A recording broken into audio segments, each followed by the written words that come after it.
আসসালামু আলাইকুম। আমরা অনেকেই রয়েছি নামাজটা মনোযোগ সহকারে পড়তে পারি না। এর একটা বড় কারণ হলো নামাজের মধ্যে আমরা আরবিতে যে কথাগুলো বলছি, সেই কথাগুলোর অর্থ আমরা অনেকেই জানি না। বাট এই কথাগুলোর অর্থ যখন আপনি জানতে পারবেন, বুঝতে পারবেন, তখন নামাজে ইনশাআল্লাহ আপনার অটোমেটিক মনোযোগ চলে আসবে। লাইক আমরা যখন সিজদায় যাই তখন বলি সুবহানা রাব্বিয়াল আলা। যখন রুকুতে থাকি তখন বলি সুবহানা রাব্বিয়াল আজিম। এই কথাগুলোর অর্থ কি?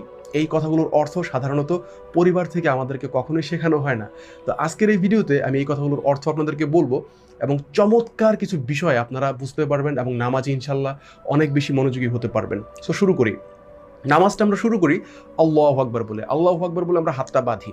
আল্লাহু আকবার এর মানে হচ্ছে হে আল্লাহ আপনি মহান, অর্থাৎ আল্লাহ মহান। এই কথা বলে নামাজের শুরু। তারপর আমরা সানা পড়ি সুবহানাকা আল্লাহুম্মা ওয়া বিহামদিকা ওয়া তাবারাকা আসমুকা ওয়া তাআলা জাদ্দুকা ওয়া লা ইলাহা গায়রুকা।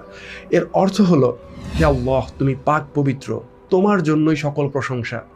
হে আল্লাহ তোমার নাম পবিত্র এবং বরকতময়, তোমার গৌরব অতি উচ্চ, তুমি ছাড়া অন্য কোনো উপাস্য নেই।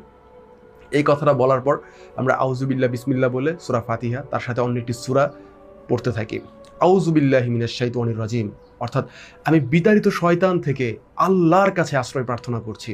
বিসমিল্লাহির রহমানির রহিম, শুরু করছি আল্লাহর নামে যিনি পরম করুণাময় এবং অসীম দয়ালু। তারপর আমরা সূরা ফাতিহা পড়ি, সবাই জানি আলহামদুলিল্লাহি রব্বিল আলামিন,